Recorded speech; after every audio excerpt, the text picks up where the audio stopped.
culpados, doutor Nazareno? Culpado como, que você diz? Nesse caso? Sim. Olha, é difícil você explicar um suicídio. Um suicídio tem várias causas, desde de problemas mentais até problemas psicológicos, como problemas individuais, de amor, de emocionais, de pai para filho, filho para pai, não sei o quê. Tudo isso aí pode ter influenciado aquela moça a tomar essa atitude desastrosa de pôr fim à sua própria vida. Nós tivemos um caso assim de suicídio que foi do ex-prefeito Firmino Filho. Eu também não tenho dúvida que ali também foi um suicídio, certo? Mas eu até ouvi falar numas histórias aí que eu não vou trazer a público aqui, mas eu acredito piamente que ali foi um suicídio.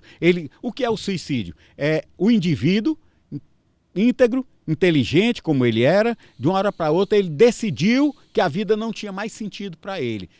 Por quê? Diante de determinados fatos, circunstâncias ou acontecimentos, chegou-se à conclusão de que ele não tinha mais vontade de viver. E ele pôs cabo à sua própria vida, certo? E, inclusive, na Bíblia, as pessoas que se suicidam contrariam toda a doutrina cristã, certo? A vida não me pertence, nem a mim, nem a você. A vida pertence, é quem dá e quem tira. Está na palavra de Deus que quem dá e tira a vida é o Senhor. Qual o crime mais bárbaro que o senhor defendeu ou conhece, doutor? Rapaz, eu tive vários casos, muitos casos. Eu não posso contar um assim. Mas eu posso, no meio de tantos, eu posso lhe dizer um crime que teve no motel, que o rapaz se desentendeu com ela lá e com um garfo ele matou essa senhora de garfo. Inclusive pegou aqui no rosto dela, que desfigurou um pouco e acabou matando essa moça dentro de um motel com um garfo. Aqui em Teresina. Tem um outro também que o marido saiu com outra mulher e a mulher ficou tão zangada que quando o caba dormiu, ela foi lá, pegou o sexo do homem e cortou com tudo de uma vez. Quando ele se estribuchou, já estava sem.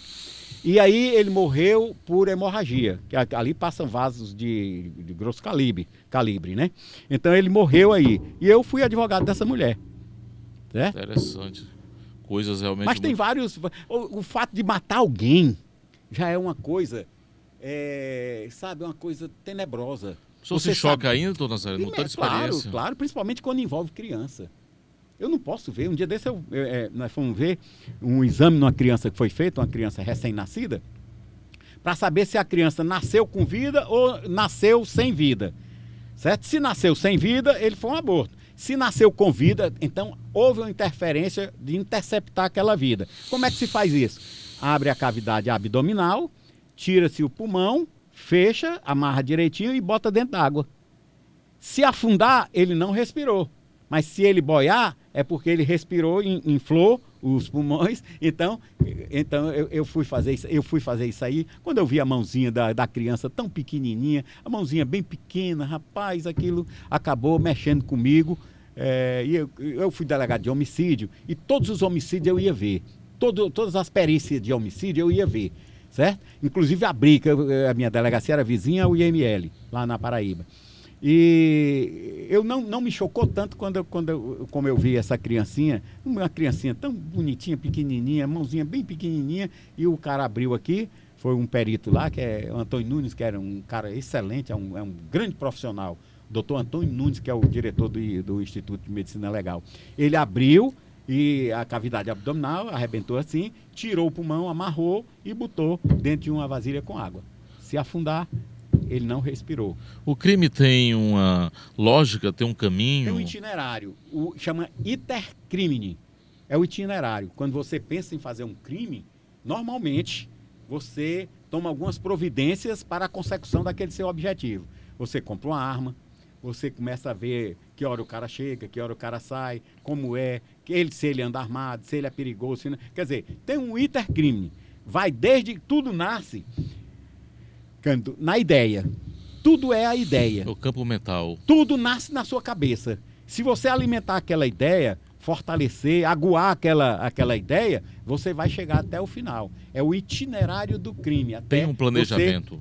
Não só o planejamento, mas são as fases que vão aparecendo em consequência a sua decisão de dar cabo à vida de alguém. A maior missão de um advogado criminalista, doutor Olha, Nazareno. a missão do advogado criminalista é não deixar se corromper. É difícil? É difícil. É difícil. Já vi algum escritor dizer que todo mundo tem um preço. Eu não acredito muito nisso aí. Mas todo mundo tem um preço, porque quando chega a um determinado valor, o cara diz, não, aqui, meu amigo, fica com tudo aí que eu vou pegar esse dinheiro e vou embora. Não é? Então, e também aqui no Piauí, eu ouvi esse ditado aqui no Piauí, que taca, resolve todo tipo de problema. Taca e dinheiro. Se não resolveu, é porque foi pouco. Eu ouvi falar assim, taca e dinheiro, Também resolve já. qualquer tipo de problema. Se não resolveu, é porque foi pouco. Doutor Nazareno, tem crime perfeito? Não, e tem crime mal investigado. Sempre você deixa uma coisa sair. Principalmente na era que nós estamos vivendo. Que hoje, com o advento do celular, mudou tudo.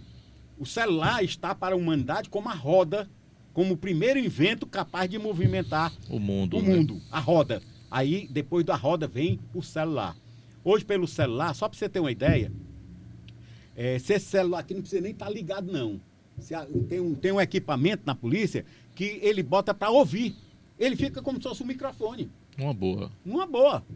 Tem um outro tipo de... Colocado online. Não precisa nem pegar meu aparelho. Não, você não precisa pegar, não precisa nada. Tem um determinado equipamento que ele joga lá. Conecta. Tem outra coisa, se você estiver conversando a uns 80 metros de distância e eu quiser saber o que é, eu pego um equipamento aqui, direciono para lá.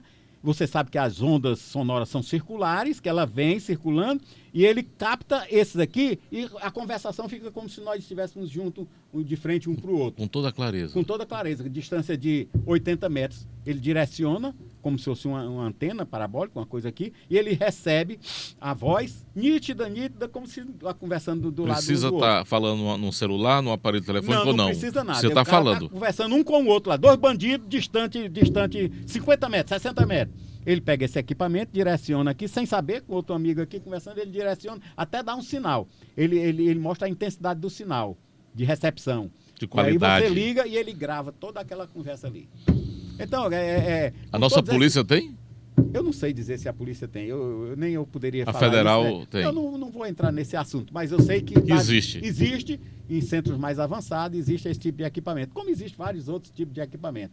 Sensor de presença, de longe, entendeu? Já acende determinada situação, entendeu? E vou dizer mais uma coisa, é uma tecnologia israelita. Antigamente você, para grampear alguém, pegava um número, né? E botava no seu guardião. Guardião é um equipamento que cada guardião vai 90 pessoas, você bota para ouvir de uma vez só. E um vai puxando o outro. Quando você tem um celular para gravar. Aí outra pessoa já liga e fala aquele assunto. Aí você tem esse e esse aqui. Outras pessoas vão ligando, daqui a pouco você tem vários telefones no grampo para saber o que é que se relaciona, a conversa que se relaciona com aquilo. Mas hoje em dia, você sabe o que é que tem? Timbre de voz. Olha aí. Timbre de voz. Ele bota no equipamento o seu padrão de voz. E você sabe que o padrão de voz é por intermédio daquelas ondas, mais cima, mais único. embaixo, aquilo ali é lê. Não, só tem um. Né? Ele reconhece. Toda vida que ele reconhece, ele passa a gravar automaticamente. Que interessante, né? Certo? Então a pessoa não sabe nem, mas o meu telefone não está gravado, eu estou com um novo telefone aqui, zerado. Não interessa. Se entrar no sistema, ele detecta e vai ser gravado. Doutor Nazareno, quem mais grampeia? A política, a polícia ou a indústria? Olha, eu posso dizer a você o seguinte, que tudo isso aí, por exemplo, a indústria, para descobrir o que é que você está, em que é que você está inventando, quais são a modernidade que você vai passar de mim, você vai me superar, porque se você entrar com isso no mercado, você vai me abafar e tal, aquele negócio todo. Então, chama espionagem industrial, né? Industrial que vai ser instalada. E tem vários equipamentos para fazer isso, desde o drone.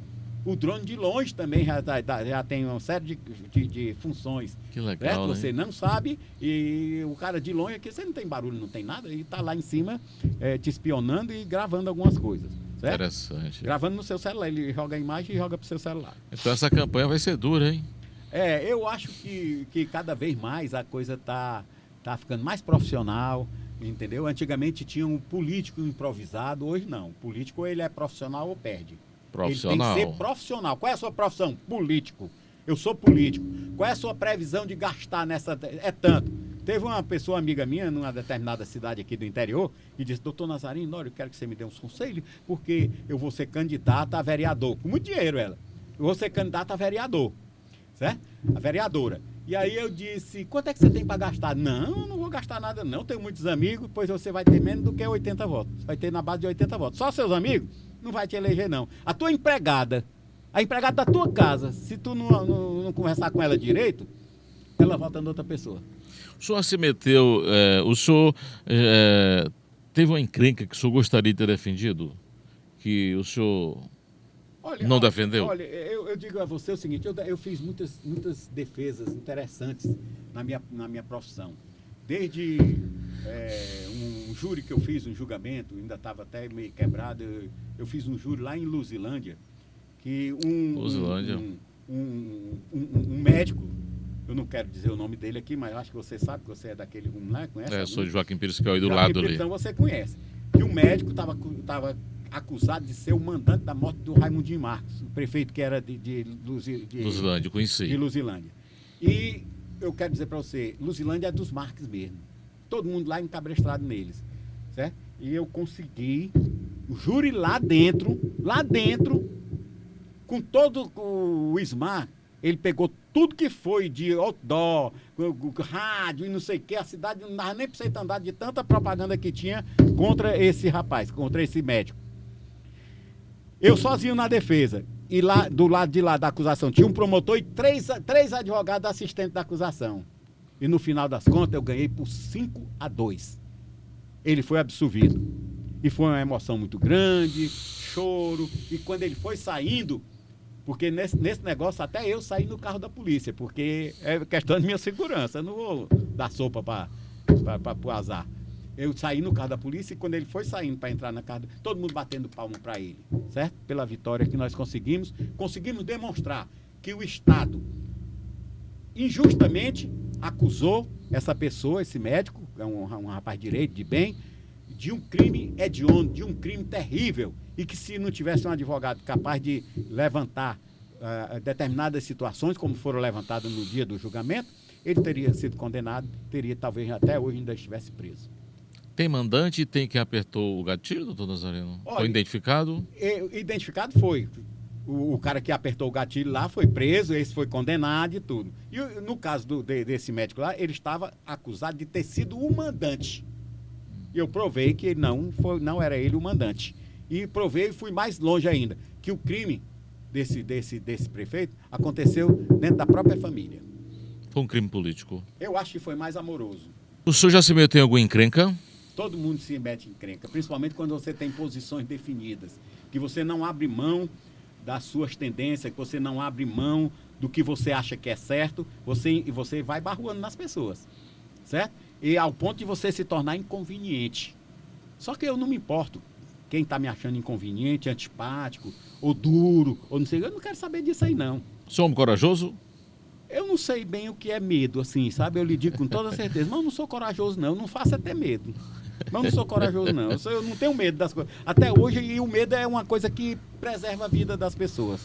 Às vezes é bom ter um medinho, né? É bom ter medo, é bom. Eu aconselho a todo mundo a ter medo. Uma grande referência profissional que o senhor tem como referência, traz inspiração, lhe motiva? Olha, além de me motivar, além de me trazer inspiração, não me leve a mal, mas eu posso dizer a você que a grande inspiração, a grande pessoa advogada é a minha filha. Legal. Que fez vários júris comigo. A doutora Nádila, inclusive nós fizemos júri de um prefeito ali da região valenciana, que passou não sei quanto tempo preso, e fizeram aquele negócio todo, e desaforaram o júri, tiraram lá da região valenciana, de Valença, para Oeiras.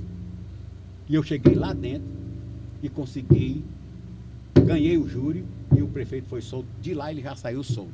Existe a indústria do crime, doutor Nazareno? Existe, não tenha dúvida. A indústria de toda coisa existe no mundo. A indústria de caixão de defunto, a indústria dos defuntos que quando morre não sei quem tem que levar para tal. Existe indústria de toda coisa. Indústria não aquela ideia de fazer um produto que seja bom, mas aquela indústria de fomentar algumas atividades humanas, levando para determinadas tendências, levando para determinados fins.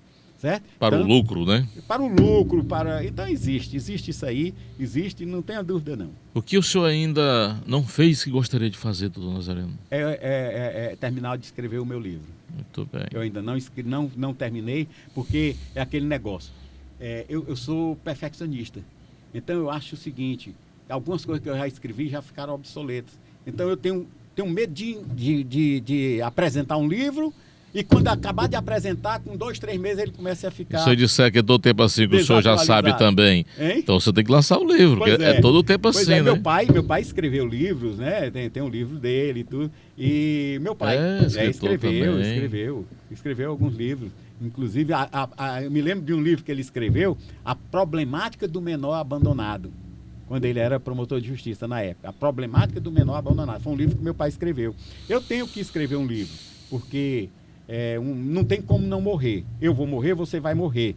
Mas uma forma de não morrer é você fazer algo útil para a civilização. Algo que as pessoas possam se recordar de você. Assim como alguns cantores morreram. Nelson Gonçalves. Ele ainda está vivo porque todo mundo fala nele. Entendeu? E vários outros. Então, uma forma de você não morrer é você fazer uma obra. Você pode não morrer para um ambiente familiar, na cidade, no estado, no país ou mundialmente você pode ser, dependendo da sua extensão, dependendo de onde você quer chegar. Mas o senhor não me disse o título do livro ainda. Eu prefiro ainda porque ainda está... Segredo. Ainda tá, fazer como os grandes, ainda está no prelo. Legal. Se o senhor não fosse um advogado criminalista, seria o quê? Qual o caso que gostou de defender? O senhor pode contar para a gente? Olha, se eu não fosse advogado criminalista, eu não era mais nada na vida. Eu acho que eu ia ser um ajudante de carro, eu ia ser motorista, piloto de avião. Talvez, não, mas ainda ia ser frustrado. Porque a minha profissão é advogado criminalista. Eu não sei fazer outra coisa. Dentro do direito, eu só sei de penal. Processo penal. O senhor vibra, né, em ação. Eu fui professor da Universidade Estadual durante 8 anos aqui em Teresina, né? Eu fui professor da Academia de Polícia daqui do Piauí, curso de formação de delegado, perito, escrivão, não sei o que, agente. Lá na Paraíba, fui professor da academia também de lá e tal. Então, eu sempre tive uma grande inclinação para o magistério. Só que é onde se ganha menos, não se dá condição. Aqui no Brasil, chega qualquer pessoa numa loja dessa, vai fazer um cadastro, pode ser o picareta que for, tudo bem, mas se na hora você qual é a sua profissão? Eu sou professor. Peraí, daqui a pouco eu te atendo. Por quê?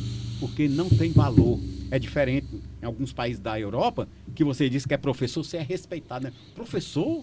Pois não, tá. Interessante isso aí, valorizar a segurança, a educação e a saúde. Eu encontro ainda hoje pessoas que foram, que na época do Hugo Napoleão, primeiro governo, ainda tem gratidão a ele, porque compara o Fusca, o professor comprou o Fusca.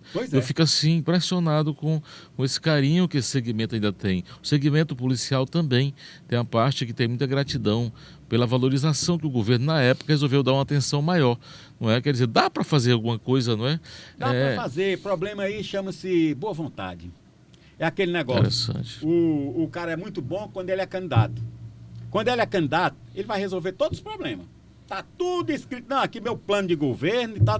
Quando ele assume, principalmente depois do segundo ano, até o primeiro e o segundo ano, ele está pagando algumas promessas de campanha, vai inaugurar uma pontezinha não sei da onde, vai mandar fazer um aterro não sei aonde, certo?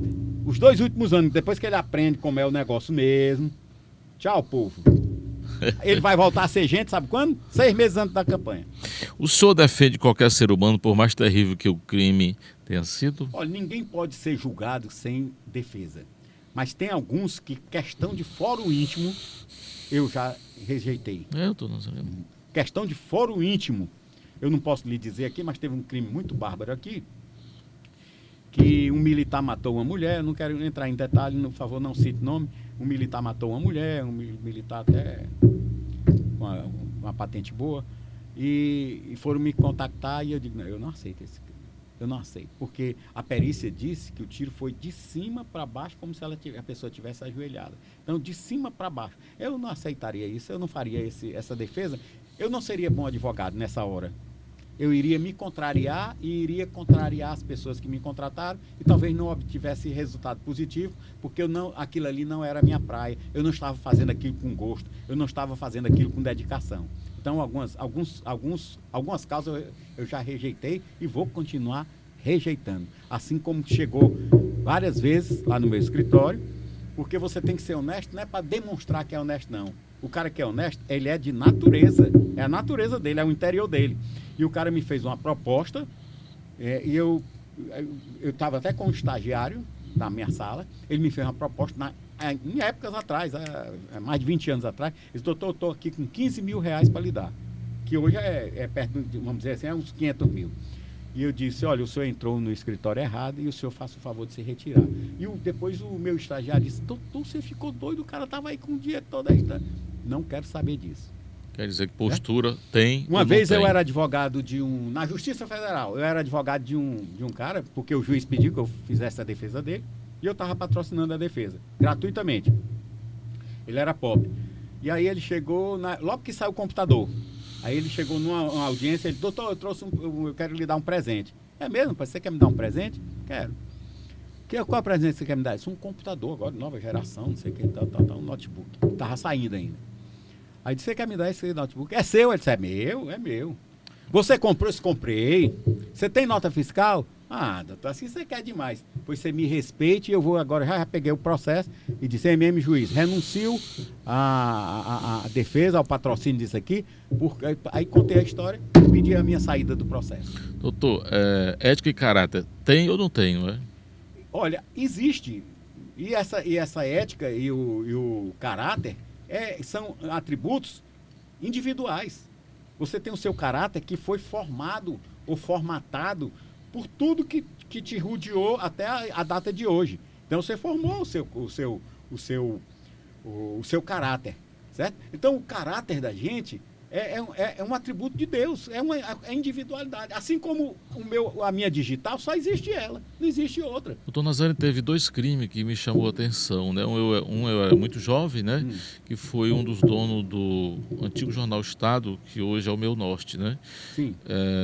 Helder Feitosa. Eu sei. Eu conheci, inclusive, a casa dele, ficava na esquina, casa dele. E outro eu não conhecia, só conhecia da imprensa, era muito jovem, né? Outro foi do Donizete Adalto. Donizete foi desbaratado, foi tudo. Foi, não é? As pessoas todas já foram julgadas, só faltam dois. Falta o Brito e o Djalma Filho. Só falta ser julgado esses dois. Porque eles entraram no direito brasileiro, tem tantos recursos. Aí você vem, quando chega na pronúncia, anulou a pronúncia, começa tudo de novo, começa a zerar o prazo e tal. Só falta esses dois serem julgados. Eu acredito que eles vão ser julgados. Certo? Então tem mandante e tem quem apertou o gatilho. Tem. E eu, inclusive, conheço algumas coisas que eu não gostaria de falar, porque eu não gostaria de falar nisso aí. E o do Helder Eugênio, o senhor poderia fazer um resumo? Você tem alguma opinião sobre? O Helder Eugênio foi muito mal investigado. Helder Eugênio, não, desculpe, Helder Feitosa, Helder Feitosa, ele foi muito mal investigado, certo? Naquele tempo a polícia não tinha as condições que hoje tem. A polícia hoje tem muitas condições. Desde viatura, dinheiro para viagem, instrumento, equipamento, tudo. Certo? Naquele tempo não tinha. E trouxeram um cara que era um agente de polícia lá de Brasília, chamado Eldani. Não sei se você se lembra desse nome. Faz tempo já. Né? Mas ainda tem uma lembrança ainda, apesar de já estar cheio de cabelo branco. O senhor é da área, né? Aí o Eldani veio para cá. E aqui ele foi recebido como se fosse um rei, o cara que ia acertar tudo, que ia desvendar o mistério, e acabou não desvendando coisa nenhuma e complicou mais.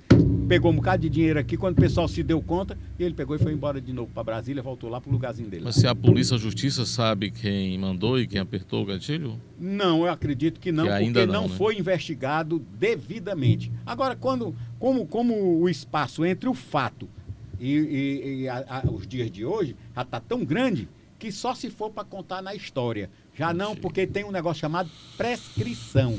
Prescrição é um instituto onde o Estado, que é o único capaz de punir o cidadão que comete um crime, com uma conduta proibida, ele perde essa capacidade em virtude do lapso temporal. Compreendi.